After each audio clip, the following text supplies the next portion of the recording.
आपके एसओएसी एग्ज़ाम की तैयारी कैसी चल रही है, आप मुझे कमेंट करके बताइएगा। अगर आप वाकई में एसओएसी एग्ज़ाम क्रैक करके जाना चाहते हैं तो आपको ये 4-5 चीज़ें ज़रूर जान लेनी चाहिए। फ़ीस क्या है, सीट्स कितनी है, नंबर ऑफ़ स्कूल्स क्या है, रिजर्वेशन क्या है, सारी चीज़ें मैं इस वीडियो में आपको बताऊंगा। तो ये है आपकी डीओई की वेबसाइट, जिस पे आप एसओएसी की वेबसाइट का लिंक देख सकते हैं और यहाँ पर आप जाएंगे, आप फेक पे जाएंगे। मैं आपको सारी चीज़ें लाइव प्रूफ के साथ बताता हूँ, इसलिए हमें सब्सक्राइब ज़रूर करिएगा। हेलो एवरीवन, मैं हूँ रमेश, आपका मेंटर, आपका टीचर। एसओएसी की तैयारी हमारे चैनल पे हो रही है, जल्दी से सब्सक्राइब कर लीजिएगा।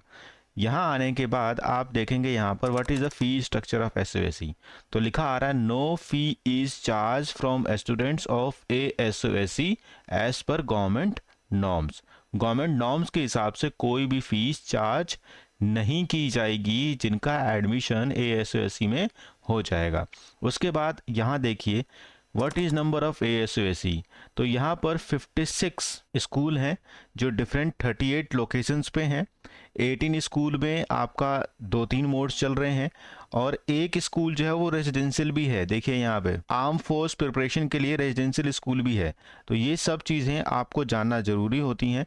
अब मैं बात करता हूँ आपको रिजर्वेशन के लिए। यहाँ पर आप देखेंगे तो इन स्कूलों में एडमिशन लेते वक्त आपका जो रिजर्वेशन है वो यहाँ पर 15% एससी के लिए, 7.5% एसटी के लिए, 27% ओबीसी के लिए और 3% दिव्यांग विद्यार्थियों के लिए।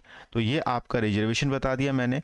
अब बात करते हैं नंबर्स और स्कूल और स्पेशलाइजेशन की लिस्ट यहाँ पर आपको दिख रही है। 37 यहाँ पे दे रखे हैं, बाकी और भी स्कूल इन्होंने बाद में ऐड किए हैं। अब आ गए हम नंबर ऑफ सीट्स, कितनी नंबर ऑफ सीट्स हैं। तो ये 9th के हिसाब से इन्होंने सीट्स दे रखी हैं, क्योंकि 9th में डायरेक्ट एडमिशन होता है सभी सीट्स के लिए और 11th में उनका एडमिशन होता है जहां पर आपको सीट्स वेकेंट होती हैं। तो ये आपका 9th के वालों के लिए तो बहुत क्लियरली दिख जाएगा कि कितनी सीट्स आ रही हैं। अब फाइनली हम आ गए हैं डिटेल्स ऑफ सिलेक्शन प्रोसेस। ये इसका स्क्रीनशॉट ले लीजिएगा।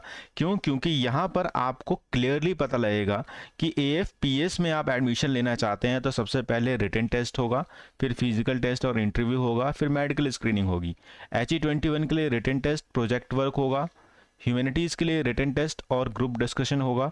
फिर पीवीए के लिए रिटन टेस्ट और ऑडिशन होगा। और सिर्फ एक ही स्ट्रीम है स्टेम, पीसीएम या पीसीबी, जो रिटन एप्टीट्यूड टेस्ट होगा। इन सभी स्ट्रीम्स के लिए हमने एक कोर्स बना रखा है, आप डिस्क्रिप्शन में चेकआउट कर सकते हैं। बहुत सारे विद्यार्थी लगातार तैयार कर रहे हैं, जिसके अंदर आपको मिलेंगे 3000 MCQs, 3000 प्लस MCQs।